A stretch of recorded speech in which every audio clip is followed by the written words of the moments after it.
Good morning, everyone. On behalf of Nightingale's Home Health Services, I welcome you all to Nightingale's Facebook Live, Healthy at Home with Nightingales. I am Sheila, a practicing audiologist and speech therapist for the past many years, presently working with Nightingale's Home Health Services, Bangalore.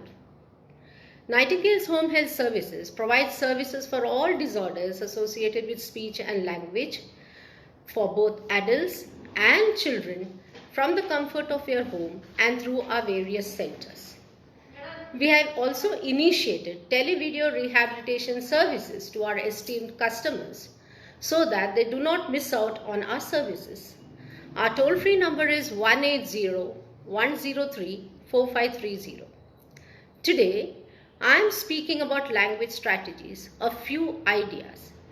Practical tips to parents of children who have been diagnosed with speech and language disorder, a requirement in the present scenario of a lockdown due to COVID, wherein children are not able to attend the center or get the speech therapist home to fulfill the speech therapy sessions. Now, let us see how does language develop.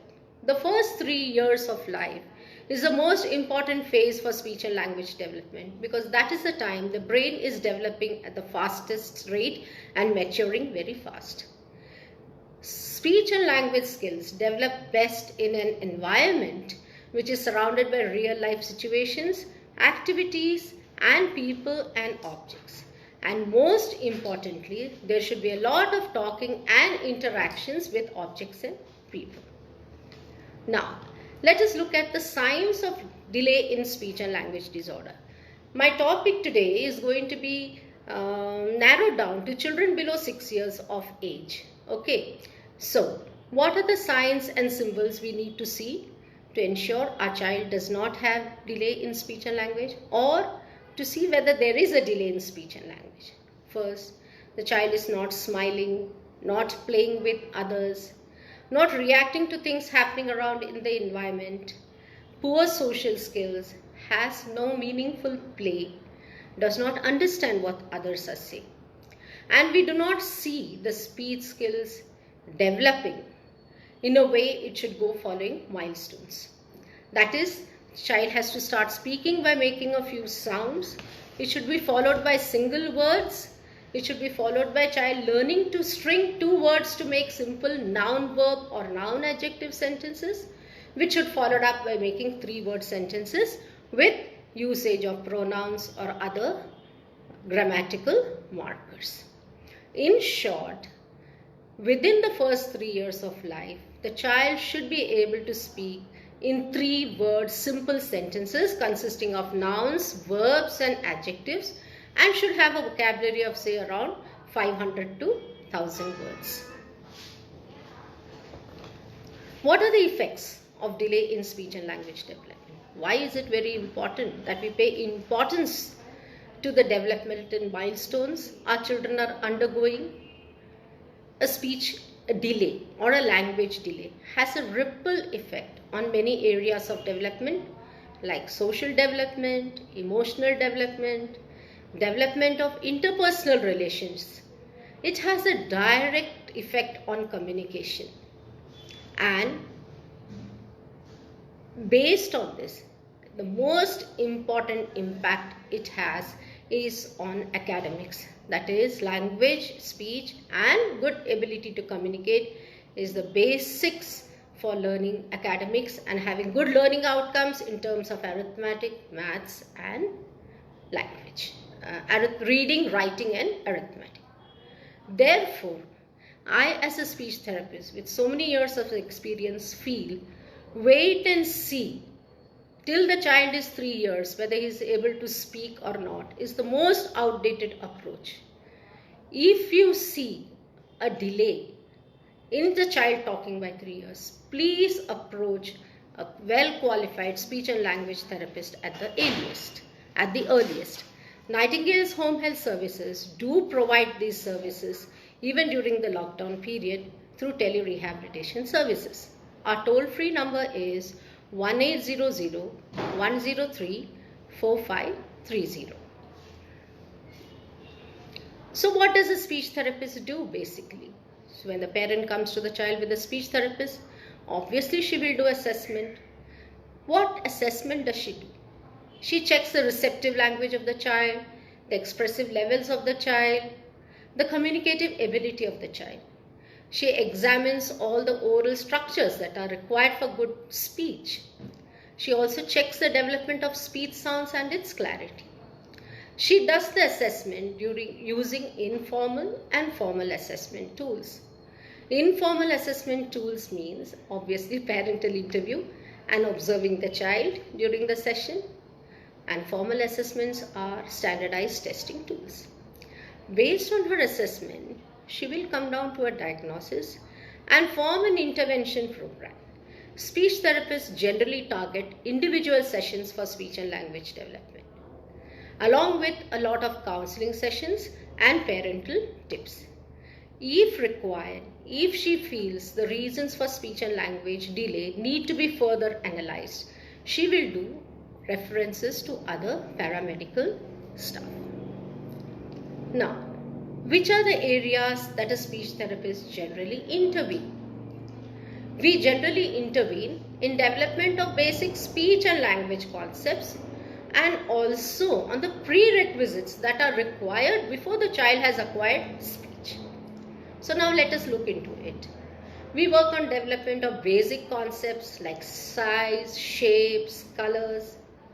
We work on development of vocabulary and building vocabulary across nouns. Nouns means naming of places, animals, things, people. Across action words or verbs like eating, sleeping, drinking. Development of vocabulary related to descriptive words or adjectives. It can be in terms of quantity, quality, location. That means we teach the child the meaning of hot, cold, wet, dry, big, small, up, down, in, out, etc. Now, if a child has to string these vocabularies that he has learnt across noun, verbs and adjectives, he also needs to know the grammatical markers as to how to string these words into sentences.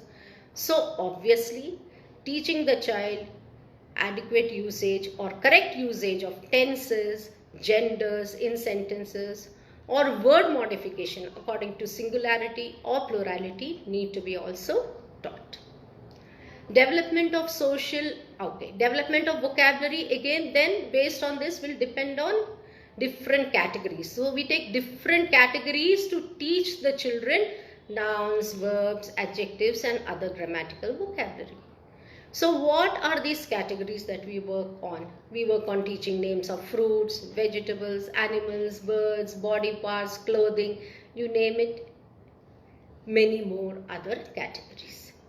Now, along with development of vocabulary, we also need to work on development in social and pragmatic skills. What do we mean by this?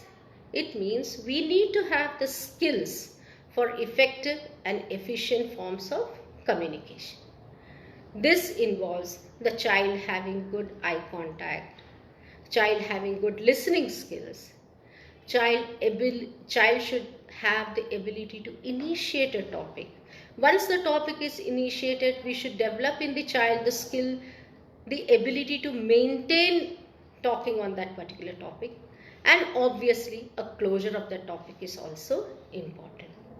Sharing and caring skills need to be taught. Development of play is a very important goal that as speech therapists we do work with parents. What do we cover in this? In development of play, we look at what stage the child is in play. It could be solitary play, non-functional play, onlooker play. We go through these stages and go through exploratory play, imaginary play, and come to a level of social play where the child is able to follow instructions, follow the rules of the game, and learns sharing, caring, and turn-taking skills. Asking questions and answering relevantly should be a very important skill or a very important goal that we need to remember. Every activity that we do with the child should be followed up by question and answer session, like what did you eat, what did you do, what did you play, how did you do it, etc., etc.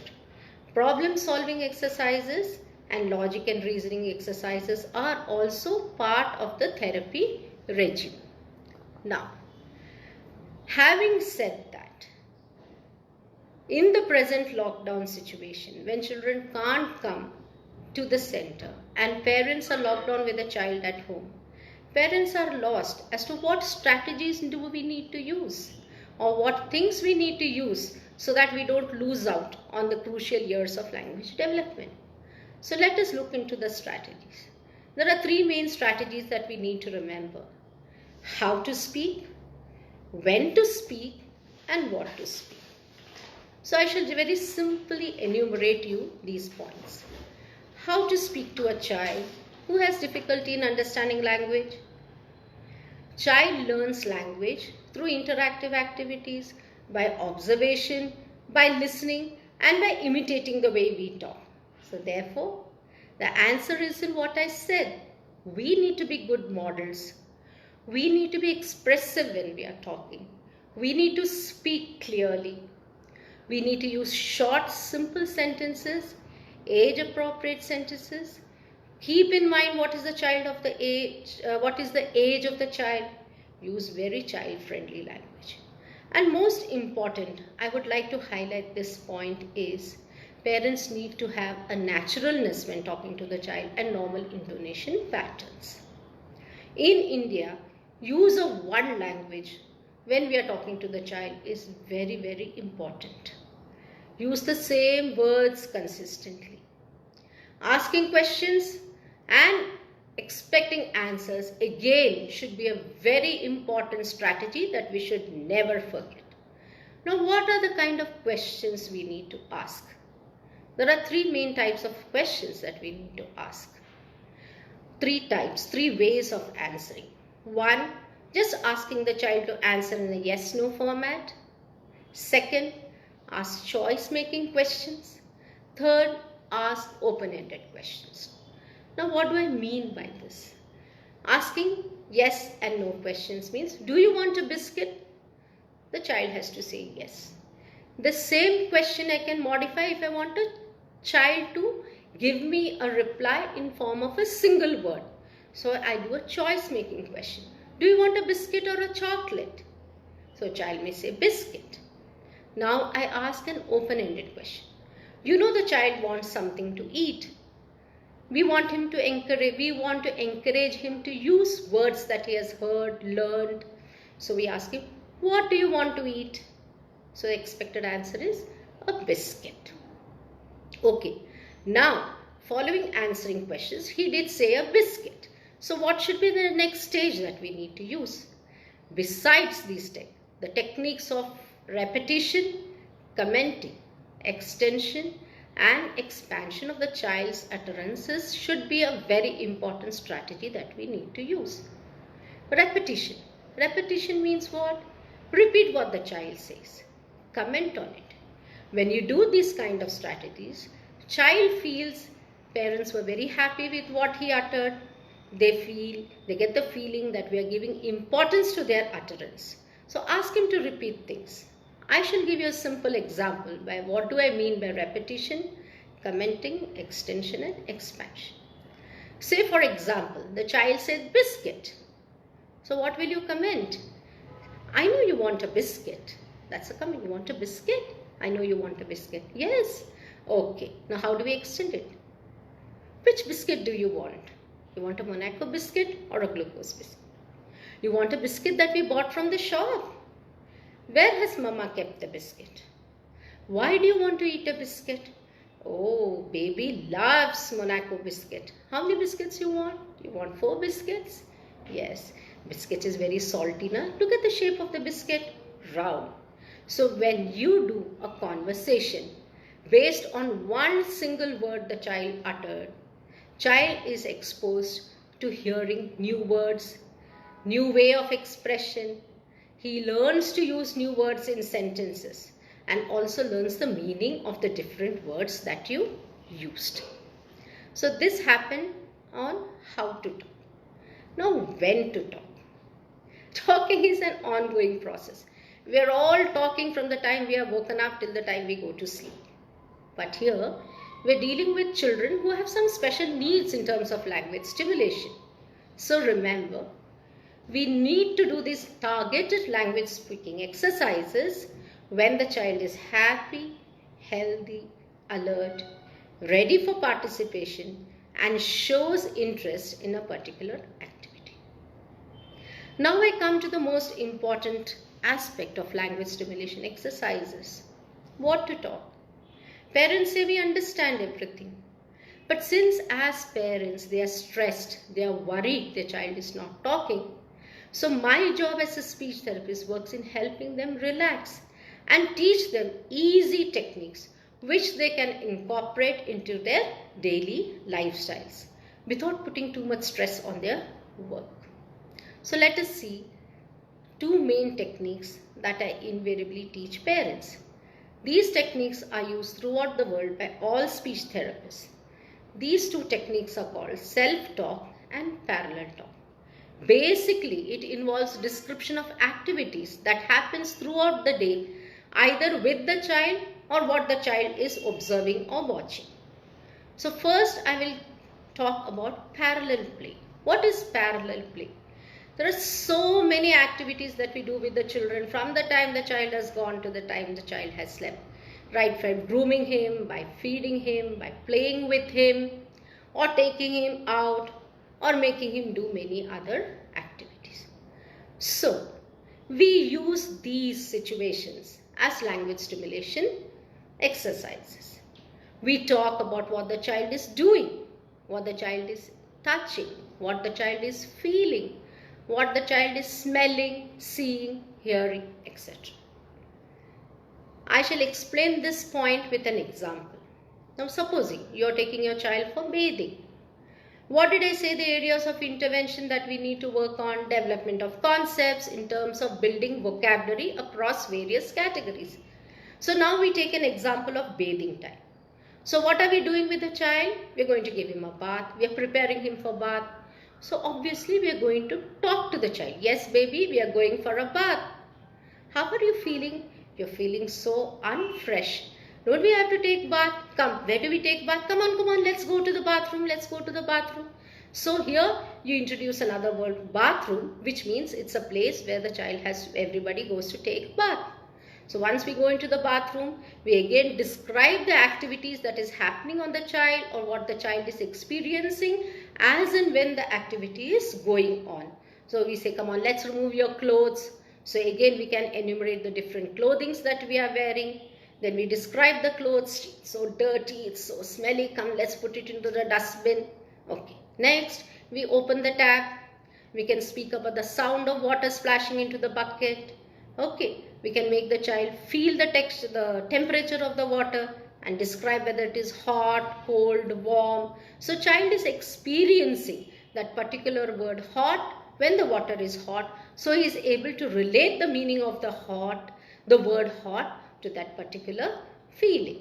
Okay, then what are the other activities that happen when you're bathing? You're going to apply soap. So when you bring the soap, you're going to comment on the soap. See, the soap is round, the soap is green. Feel the smell of the soap. Okay, let's apply soap. Oh, why the baby is feeling so slippery. Let him feel the texture. Need to talk to the child about the different textural experiences the child is undergoing when he is taking bath, like wetness, slipperiness, freshness, many other feelings. Maybe the child does not like the activity of taking bath. So you can also comment, oh, child doesn't like to take bath. You don't like to become wet, or the water is too hot, or you're feeling too cold. You don't want to take bath. So depending on how the child is experiencing, you keep modifying your language. So this was a small example. So what were you doing? You were giving a bath. What was the child feeling? Child was feeling happy or unhappy depending on the situation. What was the child touching? He was touching soap, he was touching water, he was touching the towel. And after bath, he may touch oil, cream or powder. What is he seeing? He's seeing the activity of bathing going on. So many activities are involved. Open the tap, close the tap, pour water, apply soap, search for the towel, so many other interrelated activities. And what did he smell? He smelled powder, he smelled soap, he smelled oil, he smelled cream, he smelled the feel of freshness and also smelled the feel of tiredness or dirtiness. And he also heard the flow of water, the swishing of soap, so many other sounds related to it. Okay, so this was one example with an activity of bathing. I tried to show as an example to you. The same activities can be repeated when you are feeding the child. What are you feeding? What is the taste of the food? Does the baby like it? Does the child was feeling hungry or is showing protest to eating? So accordingly you will speak about the events that is happening. So what happens when you follow this technique of parallel talk?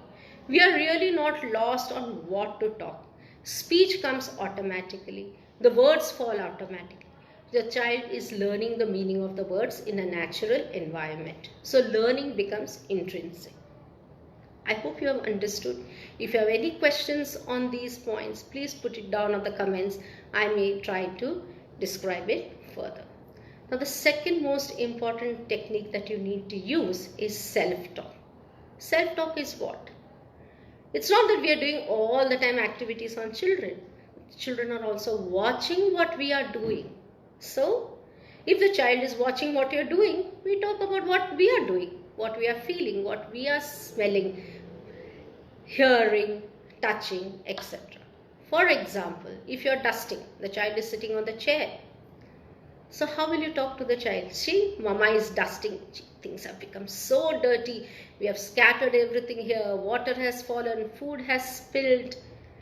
We will all slip and fall if we don't clean it. Look, I'm dusting the table. I'm dusting the furniture. Look at the shoe stand. Everybody's shoes is out of place. Come on, I'm going to put everybody's shoes in place. This is mummy's shoes. This is your shoes, etc., etc. So when you talk about something that you're doing naturally, the child is automatically learning and he will show interest. He will be also watching what sequences mummy is using. Tomorrow he may use imitation skills and learn to do the same activities. And he has already learned the meaning of these words, so he will use it appropriately. Another example I can give is many times a child is sitting with us next in the kitchen counter, what we are doing. It's a very good opportunity for us to talk about chopping, washing, cleaning, the utensils and cutlery that we are using related to food. Why are we cooking food? What are we cooking? The smells of food, the sounds of cooker, the sounds of sizzling vegetables. All these things are very beautiful learning experiences for children in terms of language, concepts and speech. So basically what I'm trying to say is, what to talk is we need to describe all the activities that are happening in front of the child or what you are doing to a child in a natural and comfortable environment. Now, what are the activities we need to incorporate with things easily available at home to develop language? My experience as an Indian I would like to share here. In India, if we tell parents to buy toys and we depend on toys as learning tools, it just doesn't work. One, it doesn't fit into the economics of the country. Second, we Indians have a mindset that toys have to be into the showcase. So we do not let children play with toys. So generally in my counseling sessions, I don't encourage parents to buy toys just for teaching certain concepts. Another reason being, child loses interest in a particular toy after a few days. So we are just cramming up things in the house and learning really doesn't happen. And I firmly believe learning happens in a real interactive environment only. So I am going to explain to you all a few activities. Of course, toys will be there, but very basic toys which can enhance language and stimulation activities. First and foremost, use real objects wherever possible. What are we going to teach? Development of basic concepts, right? Size, shape, colors and building vocabulary across categories. So we use real fruits, real vegetables, clothes, real grooming articles to teach our children. You can use fruits, Vegetables for naming, teaching according to the names of sizes, shapes, colors. So we do sorting activities. You mix up all your vegetables and fruits, sit with the child, ask them to sort out. So number work also gets done. Naming also gets done according to names, according to shapes, according to colors. Okay. This is my strongest counseling technique that I use. Real objects need to be used for teaching. It makes sense. Otherwise, I have seen many people start teaching children using pictures. How does pictures work? You start from real and then transfer yourself to picture. So I always believe teaching from object to object only. Finally, we grade down to symbols, words and pictures. Okay. So, sorting, matching, naming games are done. If you use clothes, when you're loading them in the washing machine, you can put in the clothes according to the names of the clothes like shirt, pant, or according to whom these clothes belong to. It is baby shirt, it is grandma's sari, or it is mummy's uniform, anything. Child is watching, you are using real objects, you don't have to break your head. Okay. Now, grooming items like comb, toothbrush, toothpaste, lipstick, bindi, bangles, anything can be used as teaching tools. When I am teaching colors to children, I tell the parents to use real things only. Like if we are teaching red color, I tell the parents wear a red dress, wear red bindi, wear red bangles. Decorate your house with red cushions or red curtains, or even cook food which are red in color like tomato chutney or something like that. We need to be innovative. Second activities that we can use is water play, sand play, blowing bubbles. Art and craft activities, drawing, coloring, playing with Play-Doh. Now all these activities are very intrinsically loved by children. We do not have to use special effort to make them like these activities. They automatically play. So besides language concepts, these activities help us to develop sitting tolerance, giving good eye contact, paying attention to the activity, completion of the activities, and most importantly, following directions. They are also paying attention to what we are trying to do. It helps them to think, to be creative. It also works in development of motor functions. It helps them organize, break up the tasks into sequences, so develop task analysis skills, motor planning skills will definitely work, cause and effect also they learn. Okay. Blowing bubbles. Blowing bubbles is also very interesting activity through which we can teach a lot of prepositional words like in, out, up, down, far, near, numbers, more, less, here, there, up, down, etc. Now, reading books, storytelling, singing, music, nursery rhymes are other interactive activities which are very interesting. Now what happens when you are doing nursery rhymes? Nursery rhymes can be sung according to various concepts. Nursery rhyme based on numbers like 1, 2, 3, 4, 5. Nursery rhymes based on body parts like chubby cheeks or head, shoulders, knees and toes. Chubby cheeks based, nursery rhymes based on sequencing like, what do I say? Just give me a moment. Here we go around the mulberry bush, so we start brushing our teeth, then we start combing our hair. So this is one of the poems related to sequencing events. Or we can teach poems based on positions or movements. Put your right hand in, put your right hand out. Singing of also shlokas are a very important activity because it gives the child an idea of rhythm, when to stop and time. Okay, so this is an example of how nursery rhymes can be used to teach language concepts. But nursery rhymes also teach the child good body image and how to use your body for better verbal expressions. We do not communicate only through speech. We communicate using body language, facial expressions and gestures. So these are very interesting activities to develop these behaviors in the children. Storytelling is of course a very important activity. Storytelling should be age appropriate, right from simple stories just using 2 or 3 sentences to interspersing these stories with related nursery rhymes and actions play a very important role in language stimulation. These activities also teach children be good expression, good forms of expression. Now, let us look at simple toys. Though I did say I do not encourage people to buy many toys, but toys are there. So let us look at the toys and how we can use these for developing concepts. What are the common toys that we have?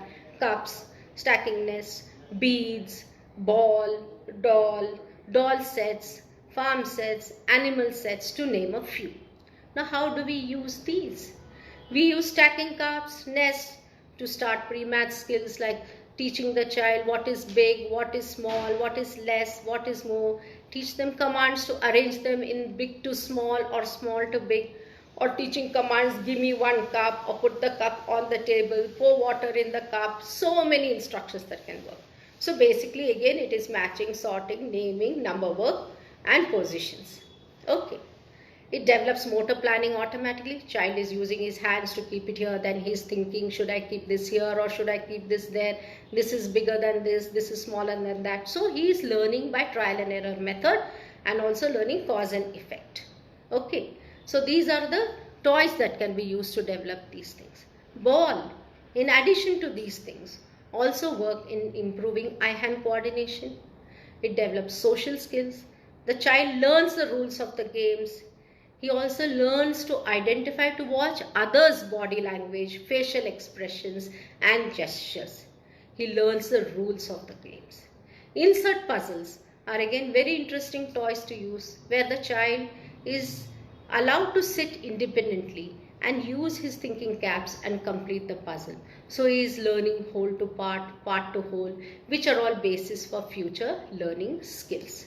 Toy phone, very important. Most important for developing pretend play or imaginary play. You can talk on the phone and say, let's talk to the milkman, let's talk to the grocer, let's talk to the doctor. So you are able to elicit vocabulary relevant to that particular topic. Through doll play, dollhouse, again the same things. Farm sets, you teach body parts, you teach clothes, you teach similarities, you teach differences. You teach the sounds of animals, you teach the sounds of vehicles, you teach what do animals live, where do animals live, what do animals eat, how do they look, what sounds they make. So automatically, so many language concepts are covered. Okay, so these are some of the things, some of these, I just took this talk to present you all a few activities to help parents build up on this particular knowledge that I have given. There are much more such activities that parents can do for building up a stimulating environment for speech and language development. My purpose is to empower the parents. Use your speech therapist as a facilitator. Language development is an ongoing process. Effects of it are multiple. It only grows in a naturally stimulating environment. Please do not ignore if you see signs of language delay, because language is the basis for all learning skills, right from basic to advanced. So please remember, we at Nightingale's Home Health Services provide assessment, diagnosis and intervention program at an individual level at the comfort of your home. Our toll-free number is 1800-103-4530. Please feel free to contact us if you feel your child has a delay in speech and language. Finally, I thank you all for a patient hearing. I shall take time now to answer questions which are relevant to today's topic. I see many comments coming up, so just let me see what are the few questions that I have to answer. Okay.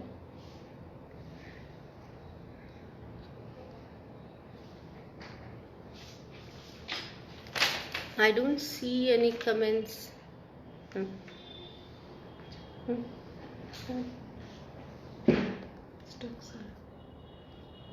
Yeah. So I see a few questions coming up. Manjari has asked, you have been highlighting all the time shapes, sizes, colors. Okay. So she wants to know why it is important to teach shapes, sizes and colors. I would say these are the basic requirements for learning what is happening in our mind, what is seen in the environment. These are basic visual discrimination skill activities. We understand everything in this world only through shape, sizes and colors. To give you a small example, if there is a fruit box, there is a banana, there is an apple, there is a mango. How does a child know this is a banana or this is a mango or this is an apple? He is visually discriminating it in terms of size, shape and color only. Secondly, sorting through size, shape, sizes teach the child what is similar, what is different. The child also learns who is his mother by visually discriminating according to her size, shape and color obviously.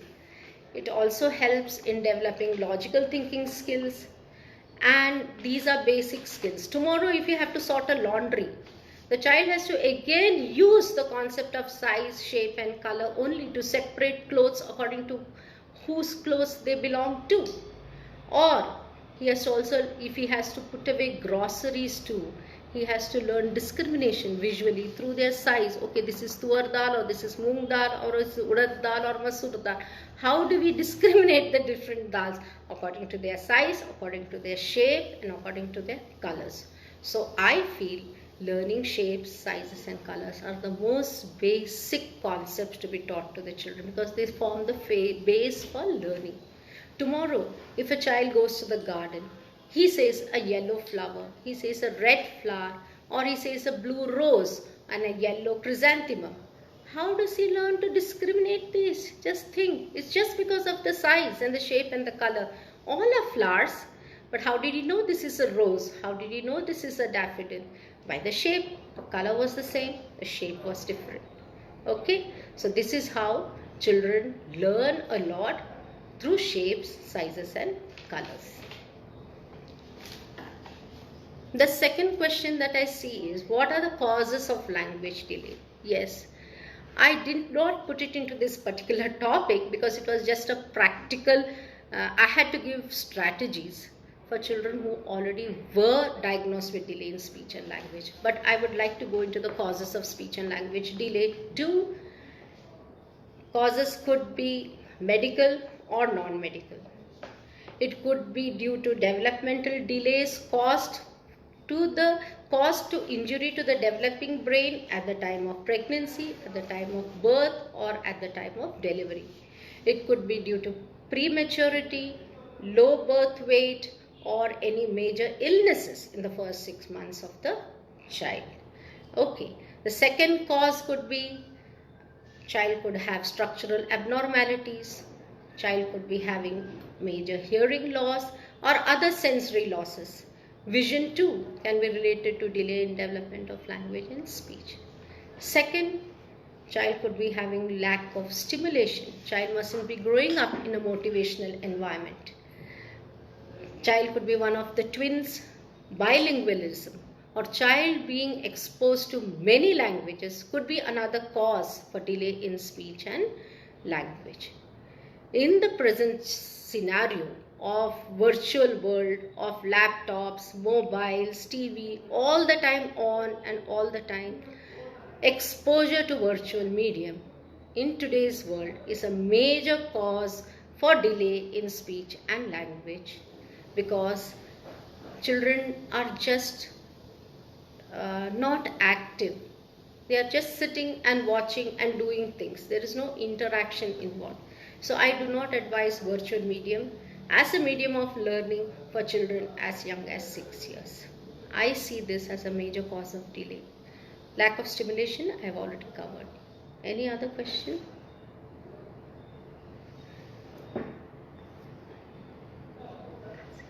Okay. What are the developmental milestones I should look for in general? Okay. I did cover this point, but I would like to again highlight. By the time the child is 1 year, that is between 12 to 18 months, child should have a vocabulary of about 50 words, and he or she should be able to speak in single words to express his basic needs, wants, or ask questions or anything. By the end of 2 years, he should be able to speak in two-word sentences. Noun-verb combinations, mummy milk, mummy sleep is a noun-verb combination. Noun-noun can be also done, or noun-adjective. Mummy wet or chaddi wet. He should be able to make these kind of combinations by the end of 2 years. And he should have a vocabulary of say 200 words. By the end of 3 years, the child should be speaking in 3-word sentences or more. Present day, if the child is growing up in a very stimulating environment, he does speak more than 3-word sentences. He should have a vocabulary of say 500 to 1000 words and should have vocabulary across all categories of noun, verbs and adjectives. I don't see any more questions. So I thank you all for your patient hearing.